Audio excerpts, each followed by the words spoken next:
फैसल वाडा साहब, क्योंकि आप तो बहुत ज़्यादा इस मामले को समझते हैं, वो कह रहे हैं जनरल फैज से मामला हल नहीं होगा, मियां जावेद लतीफ़ साहब कह रहे हैं।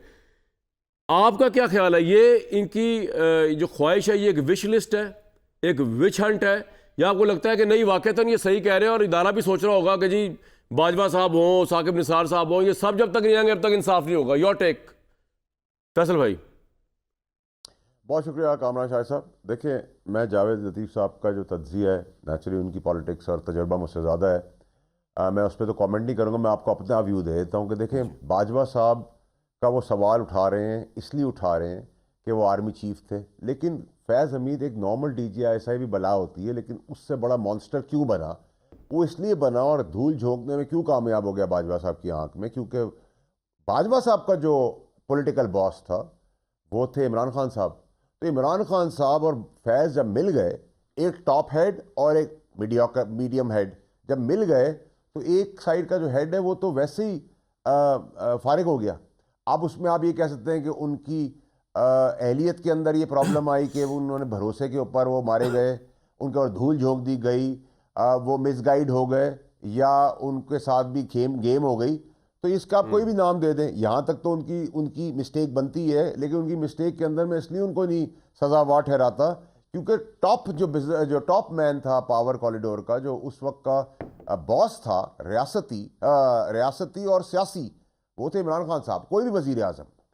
तो जो वजीर आज़म किसी के साथ मिल जाएगा, वो चाहे आई के साथ मिल जाए, चीफ के साथ मिल जाए, बी के साथ मिल जाए, सी के साथ मिल जाए, ई के साथ मिल जाए, वो फिर बहुत तगड़ा आदमी हो जाता है। ठीक है, जावेद लतीफ़ साहब कैसे ये बात कर रहे हैं आज, जो ये बात टीवी पे कर रहे हैं, क्योंकि ये अपने चेयरमैन जो हैं, जिनके असल सपोर्टर हैं वो नवाज शरीफ साहब हैं, उनकी कुर्बत की वजह से ये बात कर रहे हैं। मैं जो बात करता था तहरीक इंसाफ में, मेरी कुर्बत इमरान खान साहब के साथ थी। तो ये ताकत आप ड्राइव करते हैं अपने पॉलिटिकल मास्टर, पॉलिटिकल बॉस, या रियासती बॉस से, या सियासी बॉस से, या डेमोक्रेटिक बॉस से। एक दूसरी चीज़ ये नवाज शरीफ साहब के लिए सारा एनालिसिस कर रहे हैं अपने पॉलिटिकल बॉस के लिए। अगर आप साकिब निसार साहब का अगर पंडोरा बॉक्स खोलेंगे, तो मैं जावेद लतीफ़ साहब से कहूँगा, फिर जिसकी वीडियो आपने बनाई, आपकी पार्टी ने बनाई, जिस जज को आपने ब्लैकमेल किया, फिर उसकी बात होगी। जब आप कहेंगे इमरान खान की पार्टी दहशतगर्द है, तो आपने ही मॉडल टाउन में गिराए। जब आप कहेंगे कि हम अदालतों का वो करते हैं, एहतराम करते हैं, तो मैं आपको कहूँगा आपने सुप्रीम कोर्ट में हमला किया। तो सब एक ही थाली के चट्टे बट्टे हैं। उस चट्टे बट्टों के अंदर अनफॉर्चुनेटली और फॉर्चुनेटली PTI भी इनसे भी 10 हाथ आगे चली गई।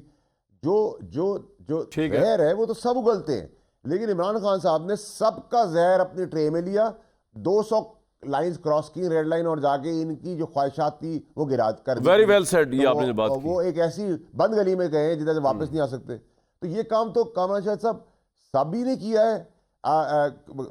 टेररिज्म की पार्टी सब गुजरी हैं, कौन सी पार्टीज में इल्ज़ाम नहीं है, लेकिन उन्होंने इवॉल्व होते हुए डिटैच कर दिया उस टेररिज्म विंग से और सीधी पार्टी का सियासत करना शुरू कर दी। फैसल भाई, अब आप ये कहें कि नून लीग की हुकूमत गवर्नमेंट का बोझ खुद नहीं उठाएंगे। हाँ, जब नून लीग इतनी नाला और इतनी नाखुश और इतनी उदास क्यों है, हालांकि इनके पास सब कुछ आ गया।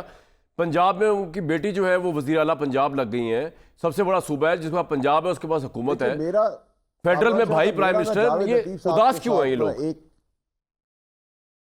मेरा जावेद लतीफ़ साहब मेरे भाई से एक गिला है। गिला ये है कि सर अगर कोई बात कर दे तो आप कहते हैं कि हम किसी को गिराने आ गए। सर गिराते उसको हैं जो खड़ा होता है, वाह, जो खड़ा ना हो, लेटा हुआ, उसको तुम टीका लगा के खड़ा करने की कोशिश कर रहे हैं। मैं खड़ा होऊंगा तो मुझे कामरान शाह साहब गिराएंगे, गिराते उसको है तो मुझे कैसे गिराएंगे जो खड़ा हो। अगर इजाजत दे तो मैं जुबैर साहब के बाद आपके पूर्व फैसल भाई, ये आपने पॉइंट, तो ये गिरे हुए हैं, मतलब इनकी पार्टी, ये तो खैर अभी है ही नहीं उसके किसी खाते में। नहीं भाई, देखिए मैं को आपको समझा रहा हूँ, इनकी बात नहीं कर रहा। अब गवर्नमेंट जब आप खड़ी है या खड़ी नहीं हो रही, तो आप अपना मलबा जो है वो मुझ पे और इस पे, उस पे, तीसरे पे, या फैज हमीद पे, या बाजवा पे, साकिब निसार पे ना निकाले। पहले आप तो खड़े हो, आप तो उन्नस ले। आज कम तरीन सतह है महंगाई। आज जुबैर साहब सच बोलेंगे जो मैं सवाल पूछूंगा। बिल्कुल ठीक है सर, आपका पॉइंट आ गया। फैसल साहब, ये डर और खौफ की स्ट्रेटजी क्यों है? इमरान खान बहुत पावरफुल है इसलिए, और क्या जनरल फैज को गिरफ्तार करने से उसकी पॉपुलैरिटी खत्म नहीं होगी इसलिए तहरीक इंसाफ समझती है?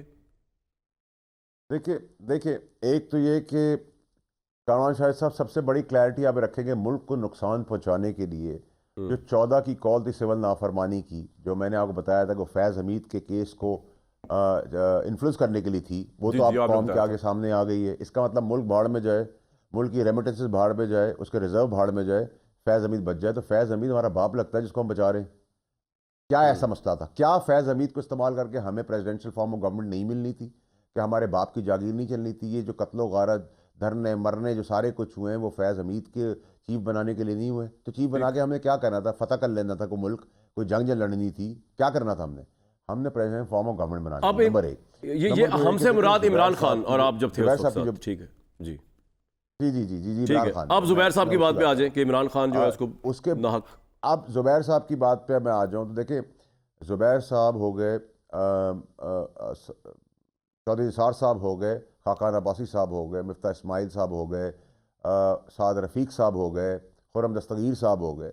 ये अच्छे चेहरे हैं। जैसे जावेद लतीफ़ साहब हैं, राना साहब हैं, ये अच्छे चेहरे थे। सबसे पहले तो मैं ज़ुबैर साहब को याद दिला दूं कि ज़ुबैर साहब, जब आप इमरान खान का ये डिफेंस देते हैं कि वो उससे लोग डर गए हैं और उसको नहीं ला रहे, तो मैं उसको क्लियर कर दूं, क्योंकि उसकी जान का सौदा है। वो पॉपुलर लीडर ज़रूर है, उसकी जान का सौदा उसके अपने हवारी कर रहे हैं, तो उसकी जान को बचाने के लिए जितना कन्फाइनमेंट में इसलिए या शक्ल जितना बचाई होगी, सिक्योरिटी में दिखाई नहीं उसको जा रखा जाए और रही SOP ठीक पूरे किए जाए, है। जुबैर साहब चल गया पता आपको? इसलिए रखा हुआ है, नंबर एक। नंबर दो, जुबैर साहब भूल गए हैं, जुबैर साहब भूल गए हैं कि जुबैर साहब आपके उस वक्त के साबका लीडर, जिन्होंने आपके साथ जाती कि आप अच्छे इंसान हैं और अच्छे सियासतदान हैं और प्रेजेंटेबल है और बड़ी अच्छी बात करते हैं। और मैं कोशिश करूंगा कि जावेद लतीफ़ साहब जैसे काबिल लोगों से कहूं कि आप जैसे मुखलिस लोग जो निकल गए पार्टी से 4 5 6 निकल गए, उनको वापस निकल लेके आए। आपको याद रखना चाहिए कि सर, हमने आप पे मेहरबानी की थी जब हमारी हुकूमत ने, मेरी साबका हुकूमत ने, जब मैं उसका वजीर था, हमने घर में बैठ के नवाज शरीफ साहब की रिपोर्ट्स बनाई थी प्लेटलेट्स की। शुक्रिया तो अदा कर दे, चाहे आप नहीं, ये आप ये बात, ये तो बड़ा इंकशाफ कर रहे हैं। आपने घर में बैठ के नवाज शरीफ साहब की प्लेटलेट्स की रिपोर्ट्स बनाई थी फैसल भाई? जी सर, मैंने तो काबीना में बात की हुई है कामरान शाह साहब। मैं कोई टीवी पे थोड़ी पहली तो बात कर रहा हूँ। मुझे वैसे नहीं पता था। मुझे आज पता चला कि आपने बैठ के प्लेटलेट्स की रिपोर्ट जो नवाज शरीफ साहब की, वो आपने बैठ के बनाई थी घर में। जी सर, मेरे भाई, और इसके गवाह जुबैर साहब भी हैं, जावेद लतीफ़ साहब भी हैं। ओ मियां जावेद लतीफ़ साहब, ये मैं क्या सुन रहा हूँ? डंडोरा पीटे कम से कम, सारी दलेरी वाली दास्तान कहाँ चलेगी भाई? देखें, दो चीज़ें हैं। बनाई थी कि नहीं बनाई थी? फैसल साहब मेरे छोटे भाइयों की तरह हैं, मुझे बड़े प्यारे हैं, मगर दो चीज़ें अगर हकीकत बयान ना करें तो बात मुकम्मल नहीं होगी। पहली बात तो ये है कि जनरल पाशा, जनरल ज़हीरुल इस्लाम, जनरल रईस शरीफ और फिर जनरल फैज़, उसके बाद जनरल कमर जावेद बाजवा, ये सारे मिल के वो सारी साजिश तैयार करते करते साकिब निसार कैसे आ गए। साकिब निसार से फिर उन्होंने वो काम करवाया कि उनको एक सेकंड, लोग बताओ क्या सुनना चाह रहे हैं आपसे कि आप बताएं। उन्होंने आप पे इल्जाम लगाया कि प्लेटलेट्स बनी, आपको पता है जाली प्लेटलेट्स बनी मियां नवाज शरीफ साहब। चले, आप साकिब निसार से नहीं निकल सकते बात, ठीक है, बोले। इसके बगैर उनका मंसूबा पाया तकमील को नहीं पहुंचता था जब तक साकिब निसार उसको कंधा ना देते।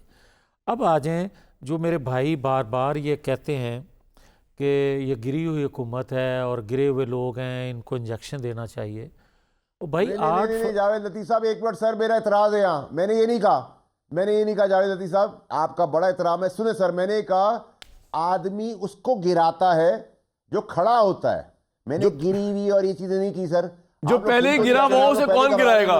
तो उसमें मैंने तो सेगा इस्तेमाल किया ना कि गिरी हुई हुकूमत से मुराद वो। चलो, इन्होंने कामरान साहब ने ये बात कह दी, लेकिन मुझे इजाज़त दें, अगर मैं यही कहना चाहता हूं कि 8 फरवरी 2024 के जो नताइज थे, जी, उसमें हम गिरे हुए नहीं थे।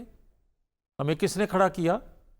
हमारे पास तो सादा अक्सरियत नहीं थी। वाह वाह। और ये हुकूमत बनवाई क्यों? हमने खड़ा किया। एक सेकंड, अब खड़े हो गए तो अब हमें कोई ये ताना दे कि आप तो गिरे हुए हैं।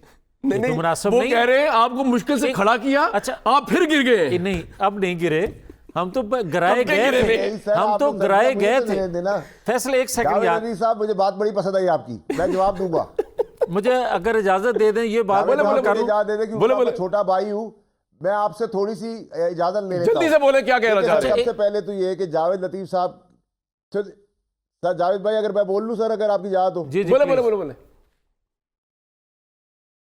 जावेद लतीफ़ साहब, देखे बाजवा साहब को मैं जिम्मेदार जरूर ठहराता अगर बाजवा साहब फैज की चाल थोड़ी सी समझने के बाद उसको नहीं हटाते तो गुनाहगारी के कटहरे में उनको खड़ा कर देता, ठीक उनके है। ऊपर धूल झोंकी गई, ये भी पहले ठीक है। इसका जवाब ले लें। लेकिन बाजवा साहब ने वहां स्टैंड लिया जब DGISI से उनको हटा दिया, नंबर एक। नंबर नहीं। दो ये कि मैंने आपको सर ये कहा, इस तरह तो आपने जवाब कहा देंगे। हमारी पार्टी गिरी हुई टाइम थी, आज हम गिरे हुए थे इलेक्शन के, तो हमें क्यों उठाया खड़ा किया, तो आपने क्यों ली, आप वापस कर देते, क्यों आप लेके बैठे हुए? अच्छा। मेरा सवाल सर आपसे होगा। यार वाह, अच्छा एक और सेकंड, आपने क्यों ली हुकूमत जो एक्चुअली आपके लीडर है, फैसल, एक सेकंड जिनका आप- वोट है, अब पहले जिनका यार वोट प्लीज, है, जिनका वोट है वो अब नवाज पहले शरीफ साहब प्लीज, है, वो आपके लीडर है, अब रुक उनका जाना वोट यार। है, तो वो क्यों नहीं बयान दे रहे? तो अच्छा, अच्छे एक बयान दे दे, उदास आप क्यों है रोज जी? कर दें। अब हम चलो यार रोज मियां कर साहब, दें आपके चलो बात, तो आप फैसल करते भाई ही हो। उसी उन्होंने गिरा भी दिता और एक उन्होंने ढा भी दिता और एक बोलन तो दो।